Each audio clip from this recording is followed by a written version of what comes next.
And we're on. This is the Let's Talk Cheer podcast, and I'm your host, Jason Larkins, where we talk cheer, we talk life, and we talk whatever comes to mind. 5, 6, 7, 8, let's get started. Turn it up, you tuning into Let's Talk Cheer with Jason Larkins. We're talking cheer, we're talking like you know we're always talking. So listen up, you boy, about to go all in. 5, 6, 7, 8, we're on, let's begin.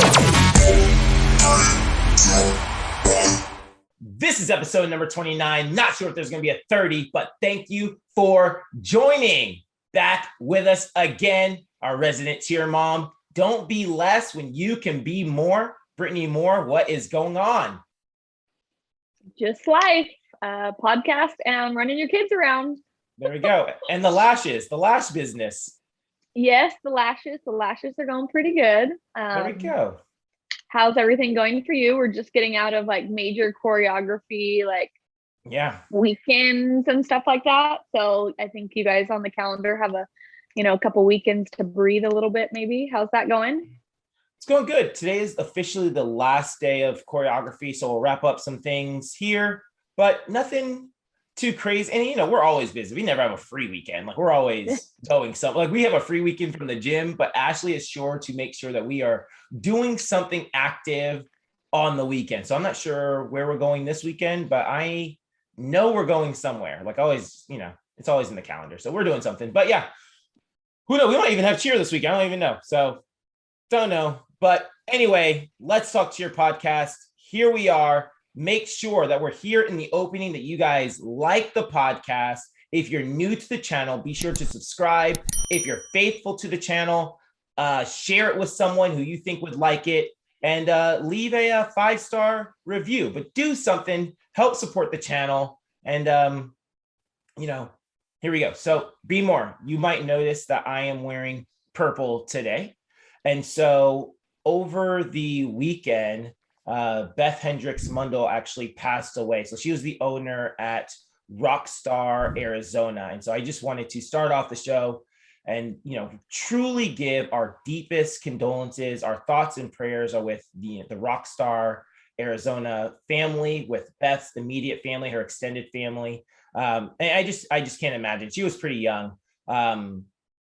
She wasn't too much older than me. And though I didn't know her too well, I knew that she was she was a great lady. All of our interactions were great. And she really was an awesome lady. So I want to share, if you'll indulge me for a second, a few stories about Beth, about just a couple of interactions that we had. Is that cool with you? Yes, we would love to hear that. And, my prayers are going out to the gym and the family. Like you said, you can't imagine. I can't imagine either. So we just want to send lots of warm wishes and prayers to the family and the gym and everything like that. So let's hear your wonderful stories about this amazing woman. Yeah. So Beth, like I said, owner of Rockstar Arizona. And when we first got to American, we decided to take the gym to WSF, which is held in Arizona. So we're going to go to WSF, and we go. And that's back when we had flyers. So we had 4 boys on our senior worlds team.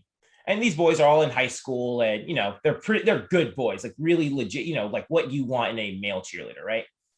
And they're there, her gym is there. And I guess she had a boy on one of her younger teams who I guess had been being bullied. And he's being bullied and, picked on for being a cheerleader and, all these other things. So she reaches out to me after the competition and says, tells me that same thing. Hey, we have a boy on one of our teams. He's being bullied for being a cheerleader. He saw your boys and thought they were the greatest, and just know that, there are boys, that your boys are like an inspiration to, our boys or whatever, or to our boy. And I was like, oh my gosh. So I go and I get our boys the next practice, and I tell them the story. Hey, there's a kid at this gym being bullied. We're going to send over a little video for him, and so I get, our 4 boys together, and they each take turns. Hey, I'm Miles, everything's going to be okay. Hey, I'm Sam, keep your chin up. And, they just go through, and, they all say a little something, and I send it over to Beth. And, it was just, Beth like reaching out and saying like, hey, is there anything that, you can do to help this boy out who's being bullied? And it truly showed her, and the rest of these stories are going to tell like just her heart that she had. Like she's the type of coach that we needed in the industry, like someone who just truly cares for the kids and cares for the athletes. When I was in Arizona last season, during the lockdown season, yeah, I did the commentary for the event in Arizona, and I'm there, hey, that team looked great. And so it's my first live event of the whole season. And this happens in March or so. My first live event in the whole season. And I'm there and her gym is there. And it's like literally the first time I've talked to her, like since that time that we sent that video to them. And her gym comes in, and, all the fans are in. And I said this originally when I talked about how that event went, but it reminded me what live events were supposed to be like, just because her families were like so invested and just so loud. And it reminded me of like what live events, like specifically when I think of that moment, I think of Beth's team in Rockstar, Arizona, how loud and energetic they were. And they walk in and she has this like stick, like this wand. It looks like a wand, like a Harry Potter wand type thing. And the team's performing and she's like holding it up, like shaking, like casting spells on the kids. And I was like, what's the story with this or whatever? And so we end up interviewing her, for the commentary, like, for the production. What's the story with this stick? What's going on? And she tells some story about how, she goes and gets the stick and the team hits. And after they hit, the team is like, you have to. And then when she didn't have the stick, the team would drop. And so the kids were always like, coach, we need the stick. We need the stick, And so it's like things like that you see all the time that coaches will do, like just to motivate their kids. Like, hey, if you might think it's the silliest thing in the world. Like us hitting has nothing to do with this stick I'm holding in my hand. But when the kids love it, a good coach will go, whatever you want me to do, I will do. Like, I'll come in here with, purple hair and, whatever, if that motivates you guys, and she, you could tell just by things like that, like her holding up this stick, like casting spells on those kids, and just the energy. And they did like this thing, good vibes only, like before they set, and my last story I have about Beth was actually a week before she passed away. She had just posted on the coach's page I always talk about, ASGA. She just posted this thing on ASGA, and it said, it was like a wellness check for the athletes. And it said, hey, how is life going? And, they'd say, life is great. Life is okay. Life is meh. Life is really crummy. I need to talk to someone, right? And it had like, what can we do at practice to make practice more fun? And hers actually talked more about the routine. What are you nervous about in the routine? Like, what is it? And she did this whole little survey just for the athletes. And she posted it on ASGA, said, hey guys, I got a lot of really good feedback from this survey. If any of you guys want to use this, feel free to use it. A bunch of people have commented on it. Oh my gosh, this is such a great idea. And, that's basically everyone was commenting. Such a great idea. Great job, Beth. Awesome. And I saw it. And I was like, that is a good idea. So I took the survey, I recreated, I changed some questions here and there. But however long ago that was, 2 weeks ago or so, 2 weeks ago or so, I sent that survey out to the kids, or I didn't send it. I sent it out to some of the kids, and some of them I just had to take at practice. But did the survey at practice, and all the kids filled it out, and I went and looked through to see if anything just stood out to me. And the one question I really stuck to was that, how can they have more fun at practice? But it said, your mental health is important. And one of the things was, obviously it's like, are you great? Are you good? Are you okay? Now I need someone to talk to. So I send that out. And one of our athletes on one of our teams said that she was not doing well. Obviously that's a red flag to me.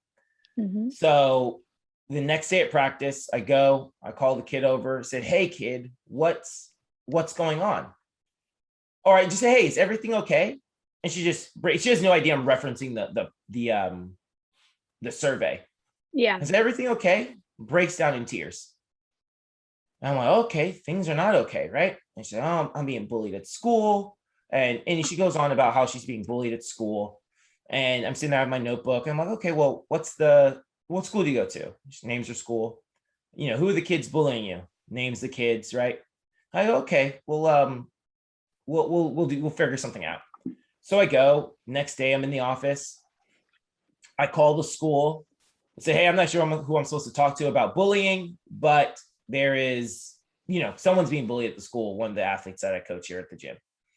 And call the school, and they transfer me to the dean. I talk to the dean. She goes, okay, we'll take care of it. And when I follow up with the athlete, yeah, I got called into the counsel's office. We're working on it right now. And that day after I heard that, I reached out to Beth and said, hey, Beth, I'm sure you got a ton of these messages already, but I wanted to thank you for that survey that you posted not too long ago, because we took with our kids. I explained the same story I just told you guys. Yeah. Gave it to our kids. I was able to talk to a dean. A dean was able to go and, intervene. And I just wanted to let you know that you truly, made an impact. Thank you for sharing this, because I saw how many comments were on the her original post. So I know that I wasn't the only person in that position that actually was able to have an impact because of what she did. And so I wanted to let her know, like, thank you so much for doing that. And it's just crazy. I'm glad that it's kind of crazy, like that came full circle. The first time she reached out to me was because someone was being bullied in her gym. And then, my last interaction to her was thanking her for helping me with an athlete at our gym who was being bullied. And so she was just, from what I knew of her, a great lady. From everyone I know who knows her, nothing but great things to say about her. So again, our thoughts, prayers, condolences truly out to Beth's family and the whole Rockstar Arizona gym. Well, those were some very great stories. I know that, which our listeners might not know, but I know that you can see me and you don't look at me, but I'm drying my tears right now. You're gonna have to give me a minute. Because that is so amazing. It, like you said, her going full circle and it coming back around that you helped with bullying, and then she ended up helping you with bullying. And then just you reaching out, Jason, and calling the school, like, that was so courageous. And I'm sure in your position, you feel like that is your job, and not every coach would say that. So, bullying is such a huge deal nowadays. And Yeah. I'm sure you made such an impact on that child's life. And that's just another life that Beth had touched and helped. So, Yeah. that is amazing. I didn't mean to cry, but I just couldn't help but cry. Like, I'm a huge anti-bullying person, and I don't stand for bullying. I mean, I will go to it doesn't matter whose kid it is or anything like that. It's just, it's such a huge thing, but that is amazing. So definitely our prayers and thoughts are with their family and their gym. So For sure. Alrighty. So want to do a little less crying? I didn't mean to, and just so happens I have a towel right here. I'm just thinking, like, we always laugh and make jokes, and I mean, I'm just like, wow, like, really, Brittany, you're crying on the podcast? But that just melts my heart. I mean, clearly, I have no idea who the athlete is. I don't want to know who the athlete is. Obviously, it wasn't my child, Mhm. or at least I hope it wasn't. I would think we're good enough friends that you would tell me, but just to know that could be my child, that it could be Mhm. anyone's child, and just for you to take that step and that initiative. And I don't know if you got the parents involved or not, and I don't want to know, but it is such a big thing for people nowadays to do those acts of kindness. Like, it is just a complete act of kindness, and it means a lot to any parent listening, any child listening, just to know that somebody else has their child's back. So thank you as a mom for doing that for one of your athletes. I think I would want someone to do that for Joey, right? Like, Joey's basketball coach, cheer, whoever. Like I'd want someone to do that for Joey as well. So yeah, here we go. So this is episode number 29. Yeah, as of this, we're recording episode 29 right now, obviously. Episode 28 released yesterday, right? Yeah. As we're recording, right? So it released on yesterday, Tuesday. Today for us is Wednesday, and this won't release until next Tuesday. Anyway, so the episode releases. Post that clip on Facebook about, if you haven't seen the clip on Facebook, I will insert it right now. But the clip on Facebook about, what was it? That we need to clean up the industry, right? We need to clean up the industry and all those things. And obviously people were commenting and people saw it and all those things. And I got a text message later on after it got posted, a few hours later, said, hey, I wanted to let you know that the USASF is cleaning things up. They're getting their act together. Now, this is from an old buddy of mine, not an old cheer coach, not an old cheer athlete that I cheered with, not an old, cheer athlete just that I coached. Yeah. An old friend goes, hey, I want to let you know the USASF is getting their act together. They've hired, he's an investigator. They've hired an outside firm to investigate all of these allegations. And it was my firm. So I'm now on these allegations when things happen and things happen or whatever. I go, oh, crazy. And so we're texting at first. I go, oh, great. Do you work for Safe Sport, which was the company I mentioned last time? Do you work for Safe Sport? He goes, no, Safe Sport handles is preventative. We're after the allegations have actually been made. We go and look into the allegations. Safe Sport is preventative, right? So it's for parents to say, hey, there's a red flag. There's a red flag here. Athletes, something's going, like my relationship with my coach is now kind of weird. Oh, this is a red flag. Coaches, red flags.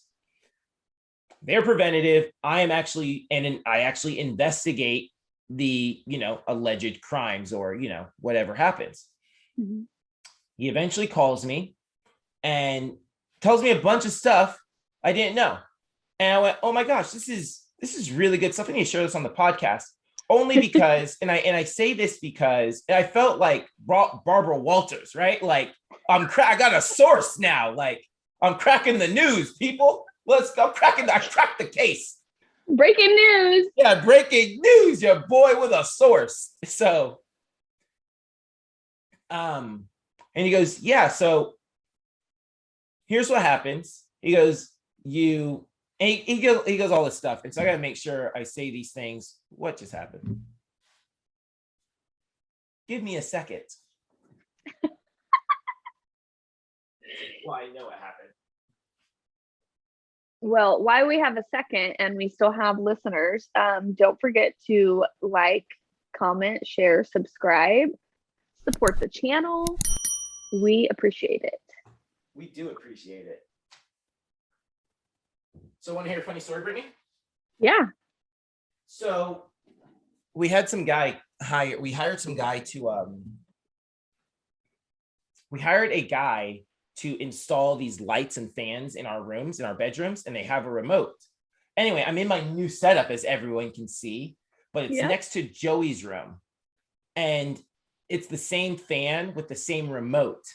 So Ashley probably just turned off Joey's fan in her room. Yes, she did. Well, the fan came on earlier, and I was like, I could feel the fan on me, and I'm like, the fan's on. But I was like, I'm not gonna move. The fan's just gonna be on. Hopefully, you don't hear it in the microphone.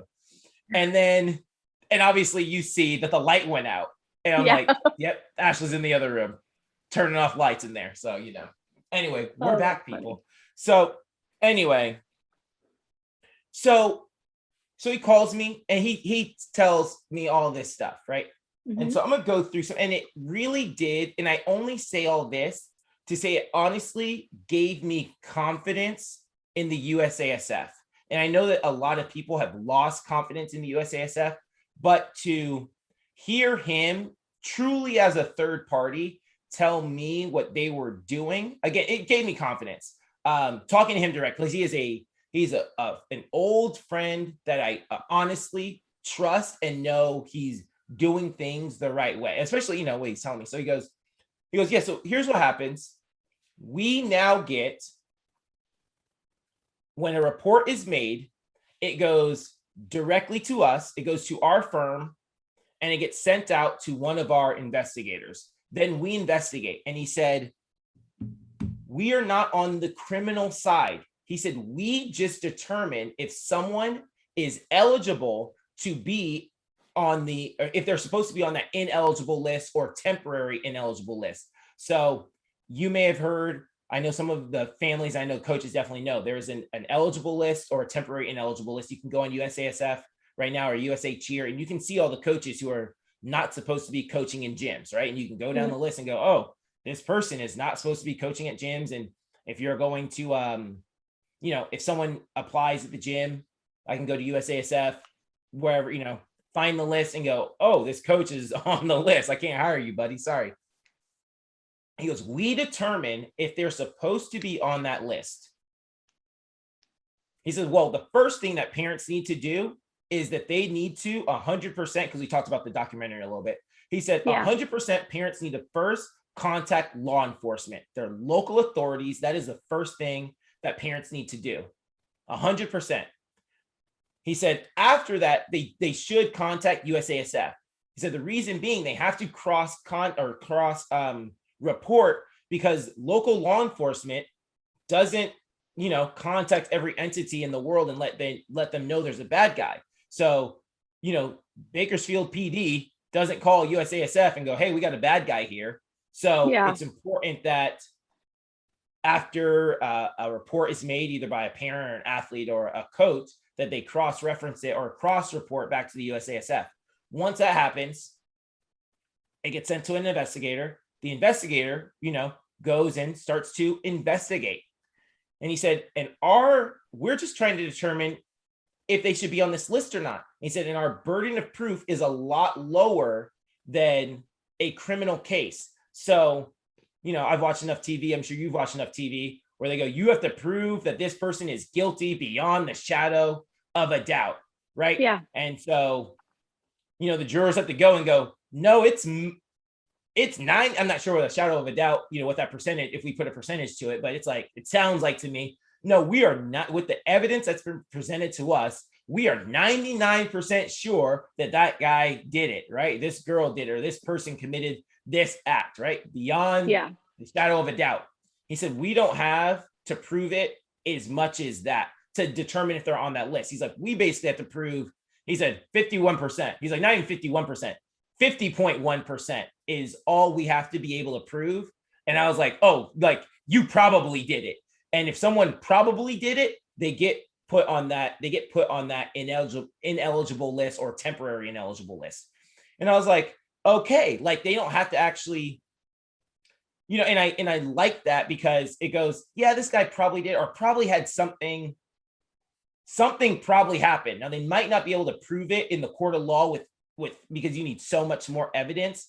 But when everyone goes, yo, looks like a duck, quacks like a duck, like this guy's probably a duck, even though I can't really prove it right now. So that made me feel a lot better that we could, and then it doesn't ruin that person's life. Like if they're not guilty, like they just aren't involved in cheerleading anymore, they just have to go do, something else, but at least they're not going to be around, the athletes in the cheer industry. Right. He said the other thing, it's important that people actually report. He said, you wouldn't believe this stuff, Jason. He's like, I got a report. I just found a guy yesterday, but early is like last case he was on. And he said, parents knew it was a gym owner preying on his own athletes. He said, and parents knew about it. He said, parents in the gym, I do my investigation. Parents knew about it and no one reported this guy. He said, so parents, coaches have to report. If you see something, you have to go and report it. And I'm thinking this is crazy. Like, are you kidding me? So, we're all, and he went into like mandated reporters, like, you can get in some states, you are criminally, he's like, not just civilly, but criminally charged if you're a mandated reporter and didn't report, So that's that. Let me see, what else did he talk about? I ahead. gotta interject a little bit. For sure. I I want the parents that didn't report this, I literally want to hang them in my tree. Like, what is wrong with you? Literally, what is wrong with you? There is nothing in the world that could ever stop me from protecting my daughters or their friends or their co-athletes. Parents, I 100% agree with him. These parents have to stick up. And I understand some points. I mean, I've watched plenty of, crime documentaries and things like that. I understand to an extent, some parents are like, I don't want to put my child through a trial, or my child is too scared to speak out of her abuser, and whatever kind of abuse, verbal, physical abuse. No, I don't care. I do not care. There is no child that ever deserves to go through anything like that. You couldn't pay me all the money in the world to keep silent. There's no way. So whoever your friend is, I 100% agree with him. He needs to speak. People need to speak up. Like, something in my mind, something is wrong with you if you do not speak up. It is just not right. In a good conscience, it is not right at all. For sure. And like the mandated reporter thing, I have wanted to become a mandated reporter for a long time, back when I was like way younger than I am now. I had to throw that in because I'm not that old. than I am now. But I completely agree. Parents need to speak up. Like, the tiniest little things make such a huge difference in a child's life. It doesn't matter what it is. It can go back to the bullying situation. It could be a mental abuse. It could be a physical abuse. I really truly would like to talk to somebody that has witnessed any type of what we're talking about that didn't say anything. Like, why didn't you say anything? Like, I would like to have a civil conversation with them. I probably would be angry. But like, what was your reasoning behind this? So I totally agree. I mean, I go from sad, crying just a minute ago, to now my blood's like boiling. Like, what the heck is wrong with these people? I got you. Well, that's definitely good to hear that there is somebody on the outside, like, looking into those allegations and investigating. Yeah. And it made me feel good that he said, like, we decide who's on that list. And he's like, and we're all former cops, like, we all have, he's like, we're not cops anymore, but we all know what we're doing. We have good relationships with the local law enforcement, sheriff's department, police departments, so we have good relationships with them. So we're able to navigate these things. He said the USASF, he said, bro, they poured a lot of money into, they poured a lot of money into this. And so it made me think, I know that we talked last time about how that USASF fee went up. He's like, that's exactly where all that money, like the money that they pay to USASF, is, funding, our company, and not to mention Safe Sport, which is brand new. So little did I know, right? I didn't realize, I know I said this earlier, but there's 2 different companies that have been brought on to help, protect the athletes. So I think that I heard this, a mom told me this, a kid had talked back to me at practice the other, and a sweet kid never talks back to me ever at practice. And hard worker, like one of my favorite kids, right? Talk back to me at practice. And I go, oh, hey kiddo, come here real quick. It is like 5 minutes later. And go, is everything good, kid? You sure? All right, you got anything else to say? No, right. Goes home, apparently tells her mom about it. hey, I talked back to Coach Jason today at practice, blah, blah. And the mom was like, you did what? Yeah, you need to make an apology to Jason. And she goes, well, I guess she suggested she was going to email me. Like the daughter's like, well, I'll email him and, apologize or whatever. And the mom said, love this. This should be the quote of the week. And she said, no, your crime was in person. The apology needs to be in person. And I went, man, that is so good. Like, I thought that was so good. Like, hey, your offense happened in person. You need to apologize in person. Like, don't commit a crime in person. You feel sorry and then like, don't, look them in the eye and say, hey, I'm sorry. I just thought that was so good.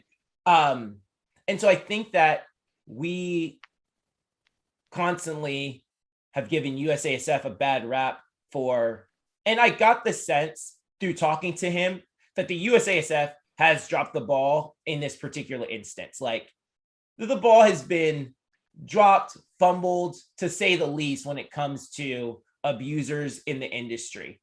But I will say, I will give them credit because I talked to the CEO. I was on a call with the CEO from Safe Sport, stand-up guy, all about the kids. It's like, we're going to take care of all these things. And that made me feel confident with Safe Sport.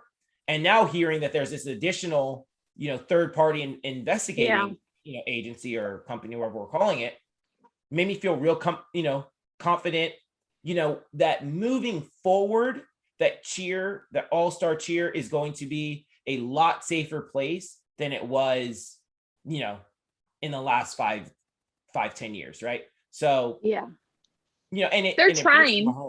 They're 100%. That's what we need them to try, because it breaks my heart, because the people I know at USASF are all great people. Now it's a big, big company. I don't know everyone there, but the people I know are all people that I trust. Like, Karen Wilson, Mary, Dana Fielding. I don't even know who else I can name off the top of my head, but like everyone I know at the USASF love kids, are there for the right reasons. And I feel awful that their names, get sullied along with this. Les Stella, even though he's not with USASF anymore, but, just great people who are in the industry for the right reasons. So anyway. Well, all we can do, it's one step forward. Usually a lot of people you have to make mistakes to better yourself and succeed. And I feel like that goes the same for USASF. They have made mistakes, they're learning from their mistakes, and they are striving to do better and do the best that they can. So it's just one step forward, and that's all that they can do. Yeah. And it's, it's hard. I talked to a coach, my old coach from All Stars, Andrew Price. Shout out to Andrew. Andrew, I ran into a couple years ago at Spirit Sports, and he was talking about how different coaching is nowadays. And he says, when I coached you, all I had to do was coach. That was my only job. I was a coach. He said, now now coaching today, you're a coach, you're a therapist, you're a counselor, you're a shrink, you're all of these different jobs that you didn't expect to be when you signed up. And I personally like to see the good in people. That's just how I've chosen to live life. It's how I choose to live life right now. And, I think about the USASF, they started to create rules so that teams didn't have to change their routines every weekend, and obviously it's grown, and they're getting into subjects that they probably didn't necessarily know that they had to deal with. Like I signed up to coach. I didn't know I was going to be dealing with bullying, or that would have to intervene on a child's behalf at their school. It's one thing if a kid's bullying a kid on a team that I coach. Of course, that kind of comes in my peer review. But to think about, hey, I got to reach out and talk to a school. All of those things come with the territory now. And I think that the USASF has finally realized that this is a part of the territory. This is the nature of the beast now, that this comes with, Yeah, definitely your job that comes with governing everything. body. Yeah, for sure. So so that's what we got on there. Well, that's good to hear. Yeah, man. So, question of the week. Yes. All right. I'm Well, the question of the week. before we get into the question of the week, guys, make sure that you guys send in your questions of the week. Send them into myself at Jason Larkin on Instagram. Send them into b.more triple_, on Instagram. And send us those questions. You can send them on Facebook if you have us on Facebook. But yeah, we look at these questions, we answer them, and we need some questions to answer. We love answering your questions. They really drive the conversation. And I want this to be a show that, you know, helps bridge the gap between coaches and parents, you know, everyone. So, you know, let's hear this question of the week. This week's question of the week comes to us by Black Boys Cheer. Black Boys Cheer is a megaphone for black and brown male cheerleaders everywhere in the industry. Their goal is to provide mentorships, scholarships, mental health resources for black and brown male cheerleaders who might not otherwise have access to them. So if you're a black or brown male cheerleader looking or needing one of these resources, or you're someone looking to donate to this nonprofit organization, please reach out to Black Boys Cheer on Facebook or on Instagram. So, question of the week. I don't know if she wanted her name put out there or not. So I'm not even going to say her name. But she says, I have an 8-year-old who is a pretty strong tumbler, currently on a youth 2, but has a back tuck, standing 3 back handsprings, and an aerial. Solid level 3 skills. Only thing, she's a very weird size. She's a little too big to be a flyer on her team and has no experience, and she isn't quite big enough to be a good base either. She's a tumbler. She's just a tumbler and does jumps. Do you think the lack of flying experience will hold her back when moving up levels? Our gym doesn't have youth higher than level 2. So she knows she won't be able to. So the mom knows that she won't be able to base on junior teams either. Does that make sense? Makes perfect sense. So we have an 8-year-old. We have an 8-year-old who's currently on the youth 2 team. She has, sounds like she has pretty solid level 3 skills, but they don't have a youth 3 or a youth anything higher than that. And she's at a weird size where she's a little bit too small to base on the team. But doesn't have any flying experience, so she doesn't fly on the team. She's just a tumbler. Will not being able to fly right now or base like kind of hurt her moving forward in the future. Yeah. All right. So I try to answer questions the way I answer them at our gym and the way I would want, you know, what I would do if it were my daughter in the situation. So, and we've had this situation kind of before. I remember talking to a parent years ago who was on our junior team. We had a junior 2, and she was probably about 8 years old. She was really young, 8 years old, but had solid level 2 tumbling. Wasn't a flyer and definitely wasn't big enough to base on that team. So she just tumbled the whole time. And I remember at the end of the season, and that was our first season at American. So that was truly our first season putting together all of the teams top to bottom. Now, I put together teams at CBU, but only had 2 teams, and they're all college-age kids. It's a lot different than putting together a whole program full of kids. At PCM, Ashley and I put together our own teams. So, you know, we didn't have to worry about where everyone else went. You know, we just put our teams together and, you know, kind of went from there. So that was our first year putting together full teams, top to bottom, everyone in the program. We decided where they were going to go.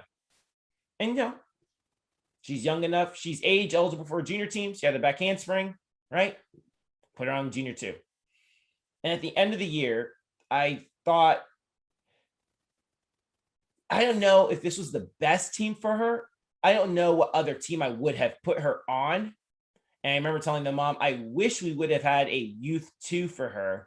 That way she would have been able to base this year and, you know, get that full experience of cheer, right? But we didn't. So I don't know where else we would have put her. Like, that was really the best position. But for that particular athlete, I don't think it was like the best position for her as an individual. And so what I think is, so I've seen it happen time and time again. What I think, especially when we run into this, is that athletes should try to put themselves in a position where they can stunt or tumble. Now, if they're not stunting or tumbling in the routine, and it's not 100% for every athlete, but for the most part, the athlete should put themselves in the position where they can either stunt or tumble in the routine. And if that means that this 8-year-old crosses over to minis so that she can base on the level 1 team, then that's what I would suggest. Now, I have made that suggestion several times, and parents don't always buy that. I don't know if I want her on a mini team. She already has her handspring, she already has her tuck or whatever. But it's what I would do with Joey. Is I would have Joey, even if she, we're on the youth 2 and tumbled on the youth 2, I would still put her on mini so she can base and get that full experience, because she's still 8 years old. And so there's a part of, people put their kids in sports. Top reasons why people put their kids in sports: to have fun, to develop teamwork, to build confidence. Top 3 reasons why parents put their kids in sports. Actually, those are the top 3 reasons why parents put their kids in all-star cheerleading. That research was done by the USASF. So when we talk about, so it's not skill development, right? It's not so they can be on a world's team one day. It's so they can have fun, get confidence, and develop teamwork. So that's why I suggest putting the 8-year-olds on minis to cross over. Like, we want her to be on the youth 2 so she can go and kind of utilize these skills that she's worked hard to develop. She wants to be able to show off that back handspring and those things like that. But she also wants to be around kids her own age, right? And have that peer-to-peer interaction and develop, teamwork. Also, to have fun and be confident. There's a really cool study done by Malcolm Gladwell. He is an author. He wrote this book, Blink. I never read the book Blink, but I saw him on a TED Talk one day. Really interesting TED Talk. You should check it out. It was about, obviously we all know the story of David and Goliath. And when they tell the story of David and Goliath, it's supposed to be this guy who surpassed all odds. And he breaks down the biblical text about how maybe it wasn't so all the odds were on Goliath's side. And it's this really cool thing how he broke down the actual biblical text of that story, and how they think Goliath might have been blind. And it's a really cool thing. You should watch. It's like, oh, that's really interesting. Anyway, so I started looking at all of his other speeches and talks on YouTube. Malcolm Gladwell. Mm-hmm. And he tells this story about college admissions. And so he said that, and I'm kind of combine 2 different talks I heard into one right now. But he told this one story, or this one study, shares the study of this, that a student who gets into Harvard, lots of students get into Harvard, right?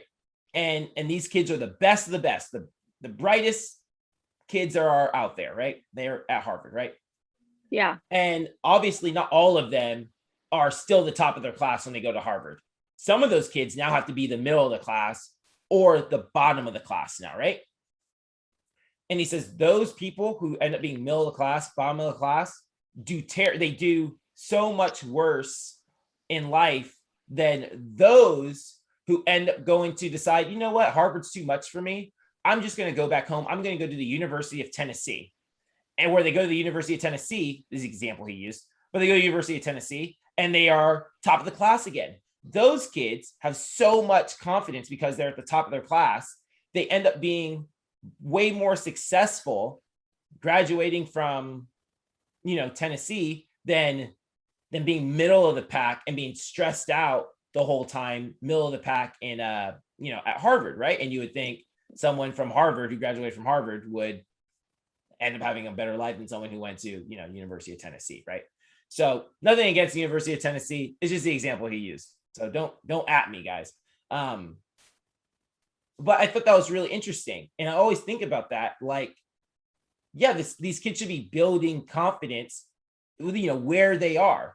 let them be confident on a mini team. Obviously, develop your skills on that higher level for sure. But if you're not going to be utilized as a base or a flyer, then try to, if it's available, and it's not always available for teams, there's other kids in the gym, not just, your kid, right? But if it's available, hey, is there an opportunity for her to cross over onto the mini one and let her, be in all the stunt sections and be in tumbling and be in all these things and do what it's like to be on this? Because you want that interaction, what it's like to actually be in a stunt group and have that bond with your stunt group and have those arguments with your stunt group. And all those things are part of, the growth of a cheerleader, and actually, I'm just going to tell that one. That's the only story I'm going to tell. I'm not going to tell the other one, even though it's a really good story. I'm not sure if it's going to apply anymore, but that's what I would suggest. Or if that's not available, then if your gym offers a flight school, I would get into a flight school. And because at 8 years old, if you're an advanced tumbler, like more advanced than the average kid your age for any gym, it's likely that you're going to move up the levels quickly, because that's usually how we base teams. A big percentage of how we base teams is based on your tumbling skills, right? And so if you have the ability if you have tumbling ability at a younger age, you're going to be put on these older teams or the higher level teams quicker, right? And if you're 8 years old on a junior team, you better fly, right? Like that's, you better learn how to fly, because you're 8 years old on junior team. All the other kids are 14, right? 12, 11, 12, every other kid on the team is bigger than you. So I would suggest getting into a flight school and learning how to fly during flight school. And then, coaches can see you and see all those things. Like, okay, looks like she has some potential. Yeah, let's put her on the junior 3 next year and, give her the opportunity to be on this team. So that's what I would do. I'd probably, in a perfect world, do a combination of all those things. Put her on the mini team, have her base. Might be too late. Who knows? They might need a person to cross over, but put her on the mini team, have her base, put her in a flight school, keep her flying up, let her stay on the youth team to, showcase the skills she's able to showcase on that team. So that's my opinion. What do you think, B? More parents' perspective? I think I would go directly to the coach or director or whatever, I think every gym is different. So at our gym, I would go directly to you and just shoot the spill and just say, I know that she's in a little awkward stage, but, I would want her to excel more as opposed to just jumps and tumbling. I want her to, learn basing or flying or something. Like, what are my steps to how we're going to do it, and me being at our gym, I know that you would probably tell me like, okay, Brittany, she needs to get in a flight school, or, I know a couple of things that you probably would tell me. But I would, as a parent, go directly to the coach and just ask them. I think that is such a big problem nowadays, is that parents, for some odd reason, are not comfortable going to the coaches and just asking for advice. And I think that if we can bridge that gap a little bit more, it'll be so much better. I would just, that's all I would do. I would just ask the coach, and, their perspective can be totally different than your perspective, as you being a coach. So, every coach's perspective is different. So, going to that, coach and just having an open conversation, it's like she clearly, she's not angry. She didn't seem angry. She didn't seem upset or anything like that. She just wanted to know, and of course, what child doesn't want to level up? And her skills sound pretty good. I don't know if they really are or not, but just having that open communication with your coach, that's what I would do. There we go. All right, guys. Well, if you have a question that wants to be answered, needs to be answered, whether you're a coach, gym owner, cheer mom, or cheer dad, maybe even an athlete, send your questions in and, have yours featured on the show. We'd love to answer them. So, yeah. All right. We're ready to get into the quote of the week? Yeah. Is that all we got? Quote of the week? We got the quote of the week coming up right now. Quote of the week. All right, party people. This is the Sounds Like That quote of the week. Sounds Like That is the official music producer, not only for the Let's Talk Cheer podcast, but for all of our American cheer tracks. So if you're a coach, gym owner, or just a very aggressive parent and you need new cheer music in your gym, then go to the link in the description, fill out the questionnaire, and someone from Sounds Like That will get back to you about sending your music. You know, we get music coming up actually pretty soon. I'm very excited and talking to our music producer. Shout out to Casey K Fresh Marlowe. But I'm excited about getting music. Now that routines are like wrapping up, that means, you know, music comes up right after that. So anyway, quote of the week, be more. I think you've seen this quote of the week before. Quote of the week is, I got to read it. I got to find it. Here we go. I am a hard worker and working hard is cool. Thanks for waking me up at 6:03 this morning, Jason. Let's go. Let's go. So, quote of the week, I'm a hard worker, working hard is cool. That quote is by yours truly. I made that up. So, why is that the quote of the week? Why am I waking up at 6 a.m. in the morning? I knew Brittany had heard it because, you know, in the morning, I told you I'm on my my morning miracle, right? Where I'm waking up every day at 5 a.m. trying to get my day started.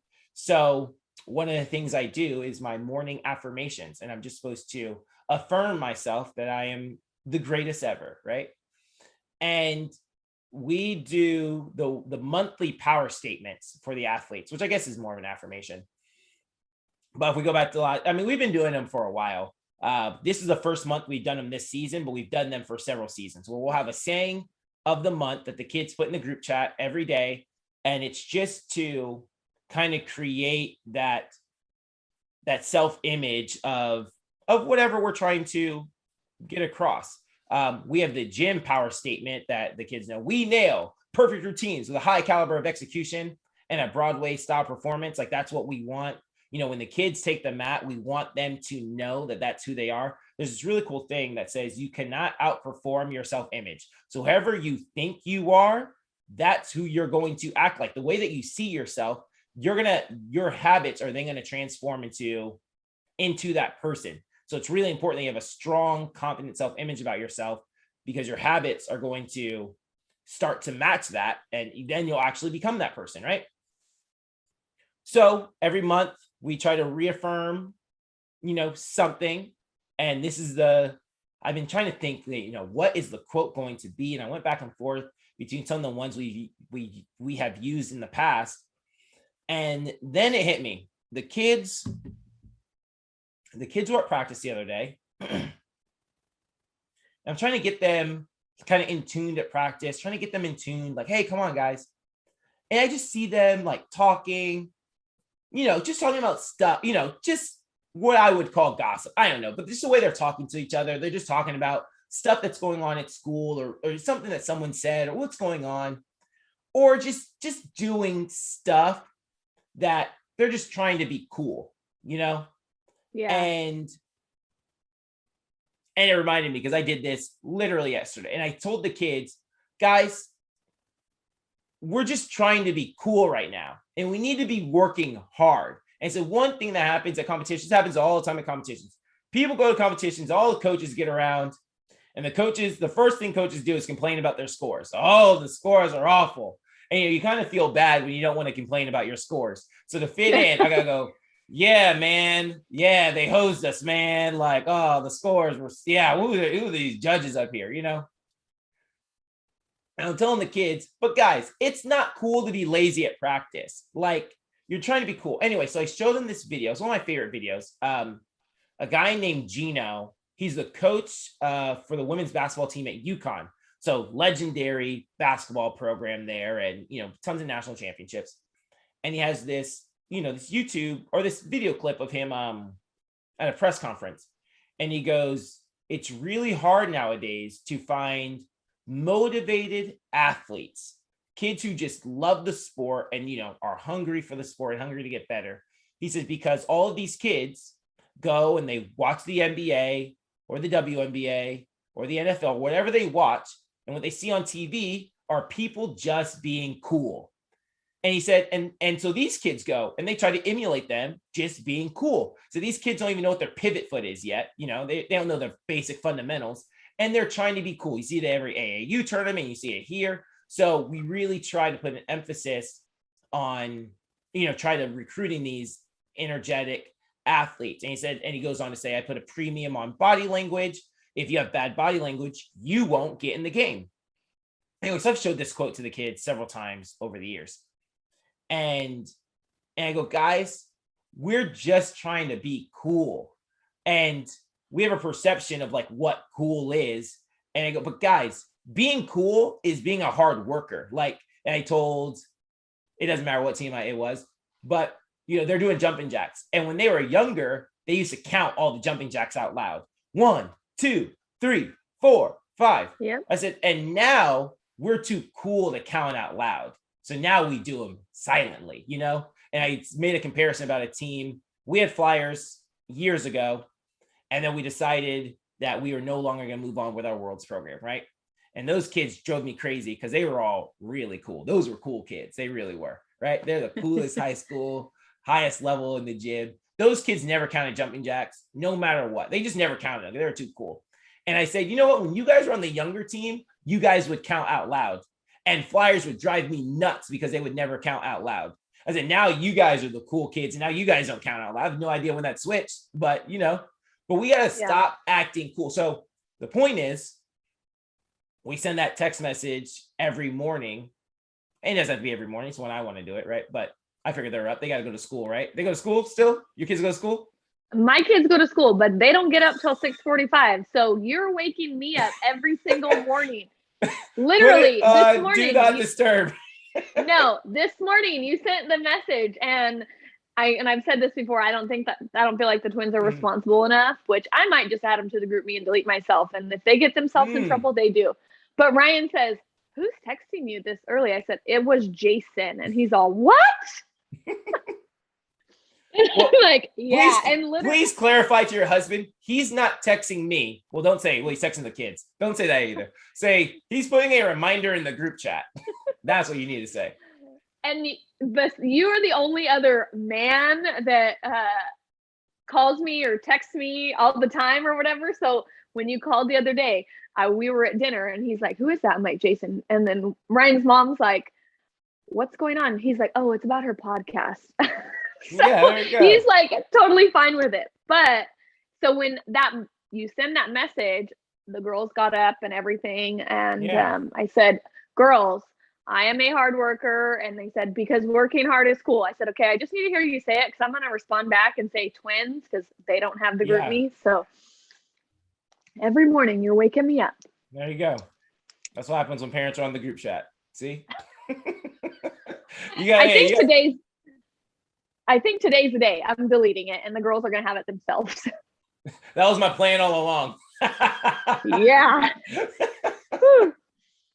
Anyway, but trying to get the athletes, you know, I think in general, and I think what Gino said in general was that, and I don't think it's just athletes, well, just cheer athletes. I think it's, you know, people everywhere are just trying to be cool before they even know what their pivot foot is, you know. And I remember Michael May, shout out to Michael May. He cheered at SFA where I cheered, right? But he cheered there. We never actually cheered together. He's about 4 years older than me, got out of there. Like he graduated when I was coming in. But he was the best stunter in the world. Honestly, he really was the best stunter in the world at one point. He was freaking phenomenal. And he was, honestly, Michael May was the coolest dude. Like you know, like a cheerlebrity, right? I was just like, dude, this guy's awesome. And he would just do stuff that was just cool, you know? And I remember like before his stunt, you know, he's a big dude. I remember like before his stunt, the music said, "The fat boys are back," right? It's old school song, right? And I remember him walking up to the elite, like rubbing his belly, like, "The fat boys are back." And I was like, this guy's so cool. And I remember this one time at practice, or he used to pop his double downs, right? The cradle, right? Pop his double downs. And, you know, good technique is you pop the double down, you leave your arms up, you catch nice and high. Good technique, the way I teach the kids. Leave those arms up. Michael May, he'd pop the double down, drop his arms to his side, and then catch the cradle low. And it just looked so cool. They would drop his arms, which is not good technique at all. But, it just showed, I can pop this thing so high. My arms kind of get tired staying up there. I'm going to leave them down here. And he catch it looked freaking so cool. And I remember going to SFA and dropping my arms in my double downs. Coach just read, Jason, what are you doing? Get your arms up when you catch the double. Oh, yeah, but Michael May, that's how Michael May does it. Like, come on, try to be Michael May. And so shout out to Michael May, because I thought he was the coolest dude ever. Now all he does on Facebook is post. Literally all his posts are memes now. It's pretty funny. Anyway, so trying to tell the kids that it's actually cool to work hard. You don't have to be cool. Don't try to be cool. Just work hard and you'll be cool. Be more. Sorry for interrupting you at 6 a.m. I'm sure you're not the only parent who feels that way. So it's no big deal. I need to get up anyways. Yeah, we're all up because I'm trying to motivate everyone. Well, let's go. Coach is up on the grind. We all got to be on the grind. Let's go. I will say that the more and more podcasts we do, and I've felt this way for a while, but I don't think I've said it. You do have such a positive outlook on a lot of things, and you try to see the good in everybody. And I had someone the other day that had told me, like, Brittany, you have changed. And I'm like, really? And they're like, yeah, you're not a Debbie Downer. Like, you weren't always a Debbie Downer, but you would have your moments, and you're just so positive now. And I'm like, that's because of Jason. He inspires me. There we go.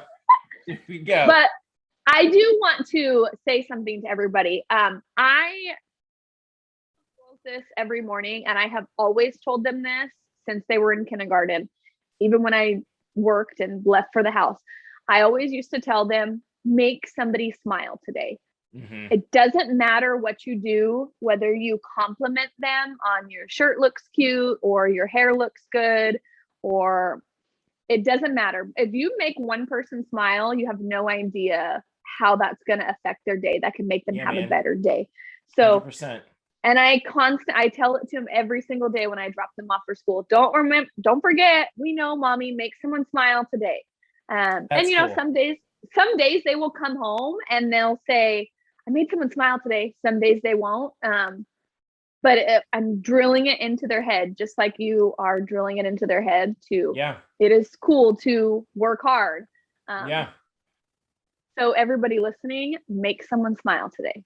Make someone smile today. That's a good quote of the week too. There you go. The parent quote of the week. Yeah.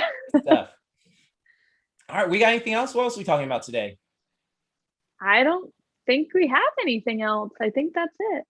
I guess so. I'm excited to get music because I got some good music stories I want to tell when we get music. So when we get I got some good music stories. So one of these days. But so guys, make sure that you guys like, subscribe, share the podcast. We'll get into this last thing then. We won't have anything else. We've done this a couple times. We kind of dropped the ball in it, but we are back. Make sure that you guys leave a 5-star rating. And if you do, you can have yours possibly read on the podcast. This one came to us just about a month ago. I love this podcast. I have 2 kids in All-Star, and after 6 years, I'm still learning. I've enjoyed all the topics and guest speakers on this show. Thank you for doing this podcast, and please keep them coming. After you say, not sure if there's going to be a number 29, I always say out loud, yes, please do another one. That is from Cheer Mom L2. So if you want to hear yours read on the show, go to the comments. Well, actually, go to the comments, go to the ratings, leave a rating, leave a comment, share this. And the last thing I'm going to say, a great way to support the podcast is I was actually in the show notes yesterday looking for something, not this, and scrolled through, and I was on Apple looking at it and scrolled all the way to the bottom. And I saw that it said, to support the show, click this link, which I did not add. Brittany, you did not add it. And I was like, what is, and the app we use to upload onto Apple adds it. And so I clicked on it. Oh, what is this? Clicked on it. And it said, you can donate to the show. You can make a contribution, a 99 cent contribution, a $4.99 contribution, I think the highest one was like a $10 contribution or a $9.99 contribution. So if you want to donate to the show, every little bit helps. It helps us, actually produce the podcast. It actually does cost money. Before it was just my phone. Now it's this whole thing. But if you want to support the podcast, we'd love to have your support. If you don't have the money, then show it with a like. If you like the podcast, we love you guys. Be more. You got anything else? Nope. Next week is hopefully episode 30. So send us all the questions. Go. Let's get it. All right, guys. Well, let's make it happen. 5, 6, 7, 8. We're out. We're out.